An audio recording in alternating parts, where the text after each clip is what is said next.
안녕하세요, 박경민입니다. 오늘은 우리 러닝의 핵심 중에 하나죠, VO2 max에 관해서 자세히 한번 알아보도록 하겠습니다. 그래서 VO2 max의 정의, 역사, 측정법, 그 다음 올리는 방법에 관한 훈련들까지 이 영상 하나로 마무리하도록 하겠습니다. 먼저 VO2 max란 무엇이냐, 많이 들어보셨을 겁니다. 최대 산소 섭취량인데 1분 동안 우리가 사용할 수 있는 최대 산소의 양입니다. 운동 강도를 올려도 더 이상 산소 섭취가 증가하지 않는 지점을 뜻합니다. 즉, 심폐지구력의 최상한선으로 우리가 체력적으로 낼 수 있는 출력의 상한을 뜻합니다. 이 VO2 max는 1920년대 영국의 생리학자인 아치볼드 비비언 힐에 의해서 최초의 개념이 형성이 됩니다. 그때 당시 산소 부채, 그 다음에 최대 산소 개념에 관한 연구가 현재 VO2 max 개념의 기원이고, 이후에 측정 기술과 정의가 정교화되어 현대 스포츠 생리학에서 VO2 max는 지구력 스포츠의 핵심 지표가 됩니다. 그렇다면 VO2 max가 왜 중요할까요? 이제 아까도 말씀드렸다시피 심폐지구력의 핵심 지표로서 지구력 경기 결과의 강력한 예측 변수입니다. 그래서 VO2 max가 어떠냐에 따라서 경기 결과를 예측할 수 있는 확률이 굉장히 높아지죠. 하지만 이러한 경기력을 결정하는 요소는 VO2 max만으로 결정되지는 않습니다. 그래서 젖산 역치와 그 다음에 러닝 이코노미, 이렇게 세 가지 모두가 이제 경기력에 크게 관여를 하게 되는데요. 이 VO2 max는 엔진의 출력이고, 이 엔진의 힘이 얼마나 좋으냐에 따라서 당연히 경기 결과도 좋아질 수도 있겠죠. 하지만 우리가 좀 장거리를 뛰게 된다라고 하면 아무리 엔진의 출력이 좋다고 하더라도 연비가 안 좋다라면, 그래서 이 엔진 출력해내는 힘은 좋은데 이 힘을 얼마나 효율적으로 활용하느냐에 따라서 경기 결과가 크게 달라지게 됩니다. 그게 바로 이제 러닝 이코노미와 젖산 역치의 역할의 부분인데요. 그래서 우리가 단순히 엔진의 출력만이 좋다고 해서 경기 기록이 좋은 것은 아니고, VO2 max가 좋다라고 하면은 경기력은 많이 좋겠다라고 예측은 할 수 있으나 엔진의 효율이 안 좋다라면 경기력은 나빠질 수밖에 없습니다. 그래도 이 VO2 max는 엔진의 출력이기 때문에 이 VO2 max를 잘 키워 주시고 또 엔진의 효율도 높여 주셔야 경기에서 좋은 결과를 가질 수 있게 됩니다. 그렇다면 이 VO2 max 어떤 식으로 작동하게 되는 건지 이제 우리 생리학적인 부분으로 한번 들어가서 보겠습니다.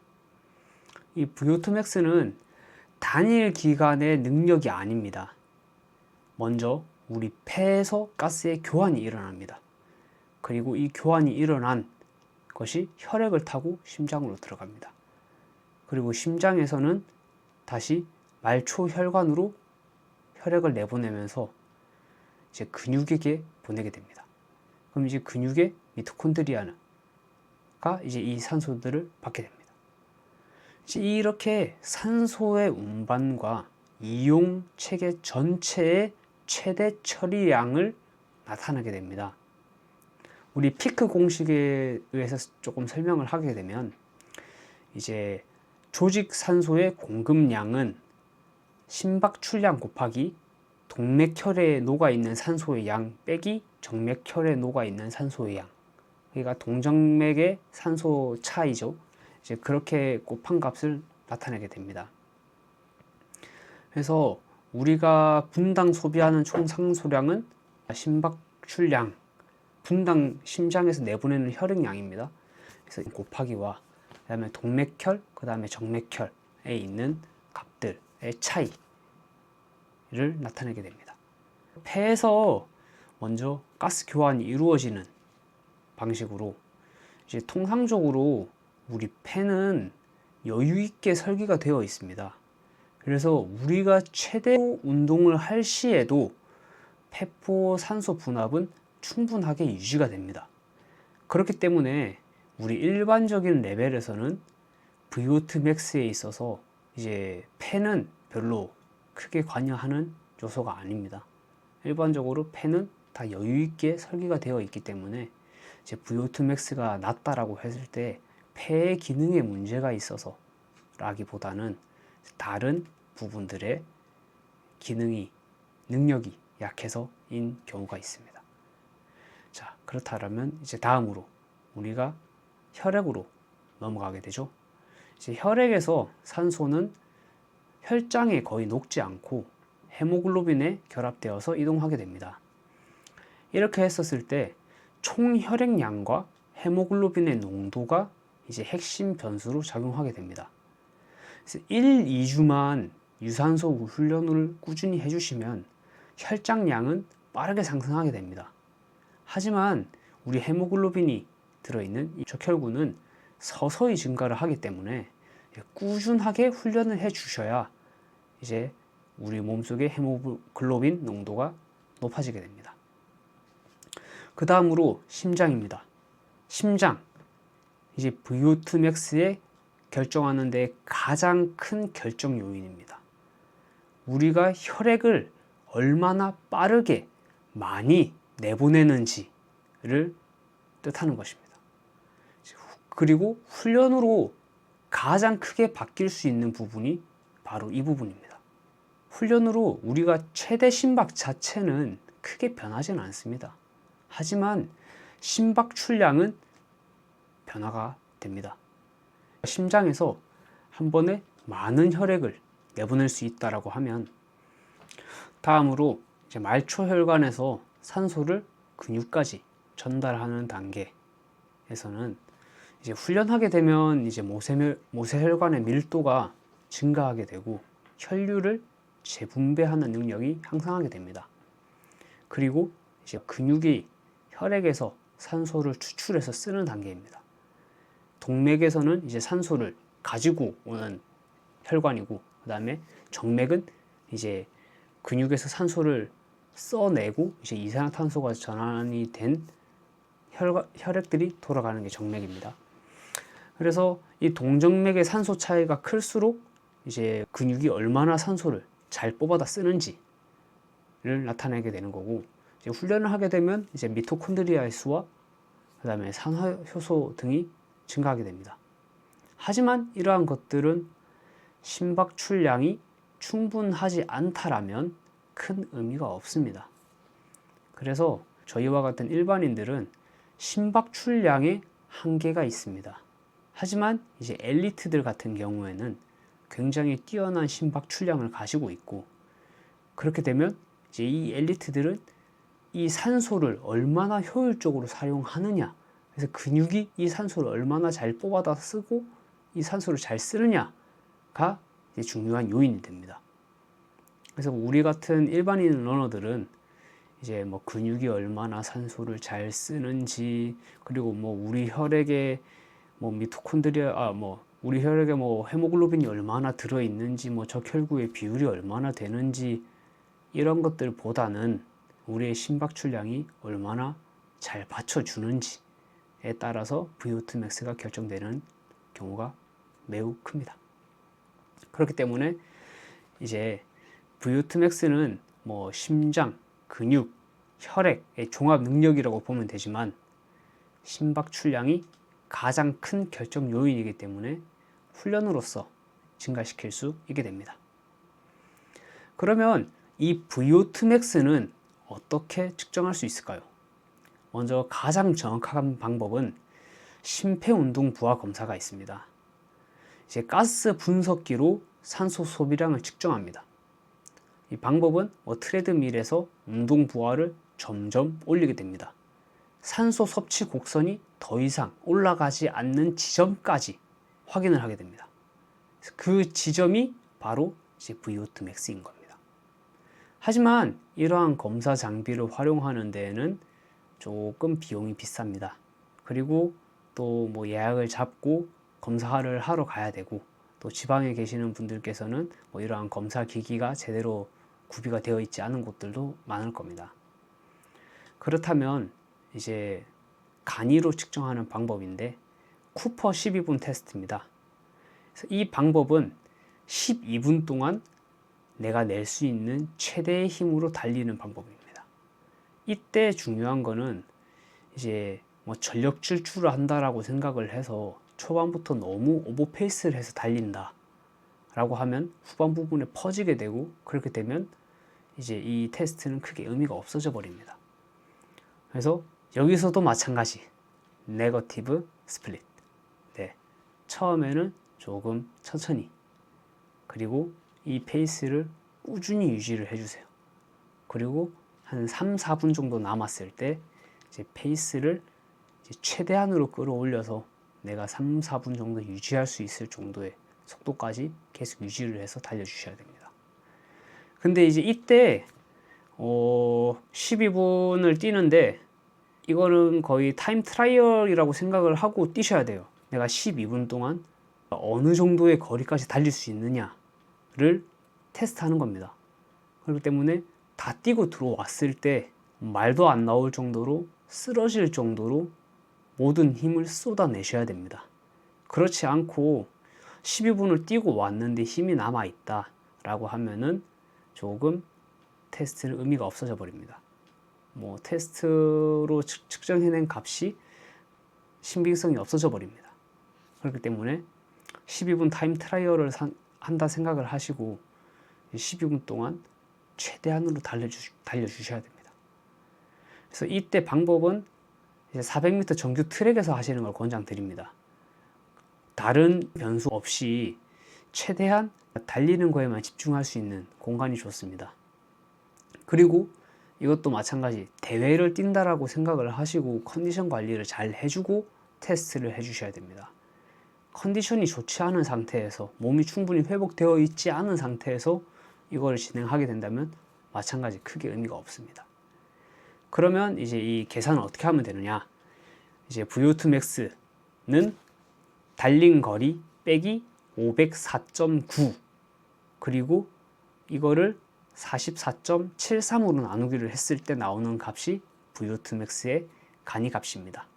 정확한 검사를 통해서 하는 게 아니기 때문에 조금 오차는 있을 수 있으나, 제가 앞서 말씀드렸던 방식으로 변수를 최소한으로 하고 최대 컨디션으로 내가 낼 수 있는 최대의 힘을 다 쏟아내서 뛰게 된다면 거의 근접한 값을 얻으실 수 있게 될 겁니다.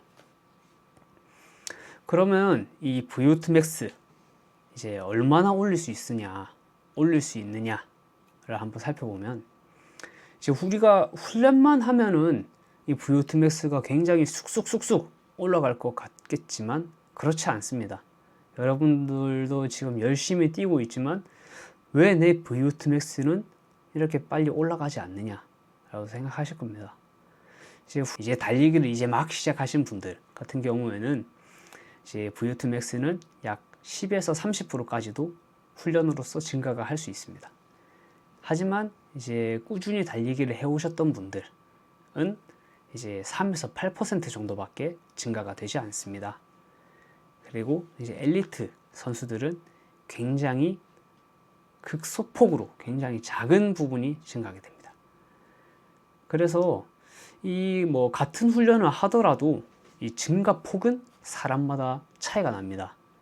왜냐? 이거는 유전적인 요인이 기저치와 훈련 반응성 모두에 영향을 준다는 연구 결과들이 반복적으로 보고되고 있습니다.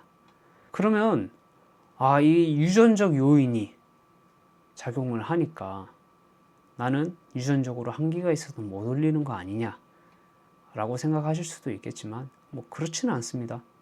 꼭 유전적으로 뛰어난 사람만 상승을 시킬 수 있는 게 아닙니다.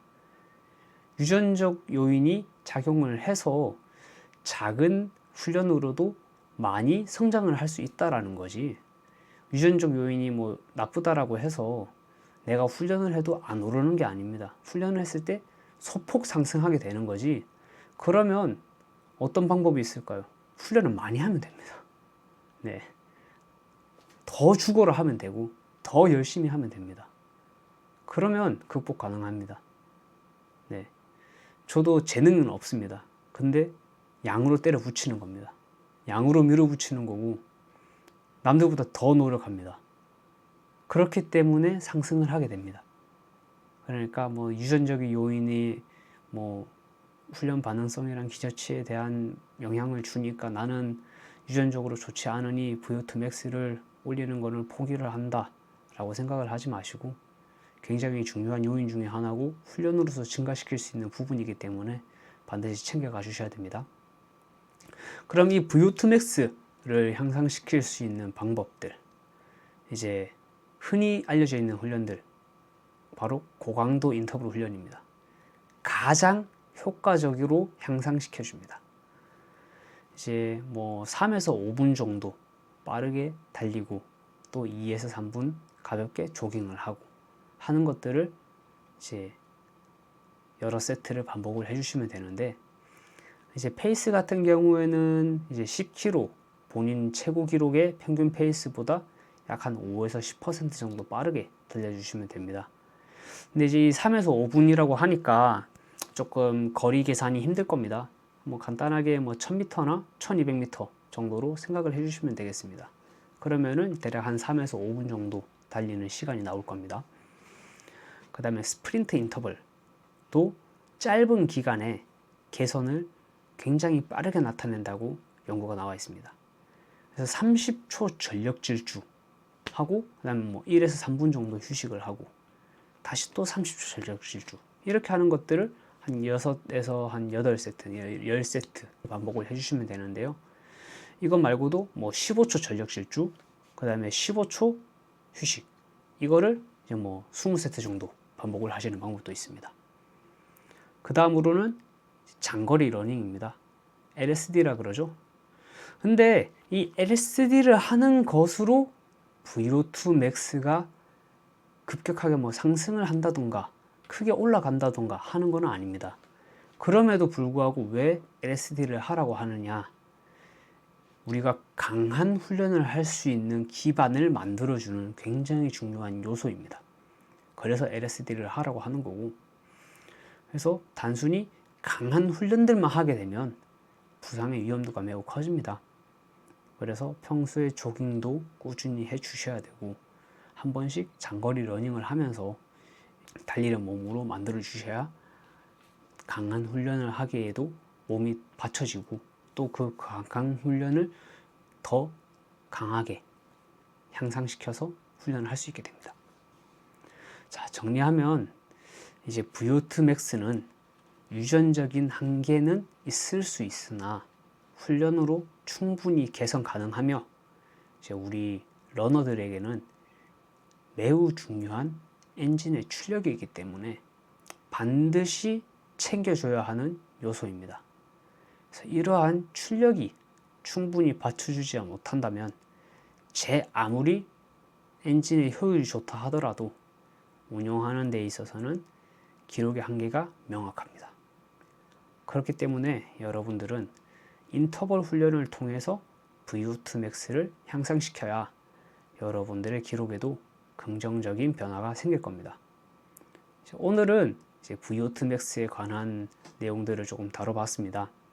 다음으로는 이제 젖산 역치에 관한 내용으로 다시 찾아뵙도록 하겠습니다. 감사합니다. 박경민이었습니다.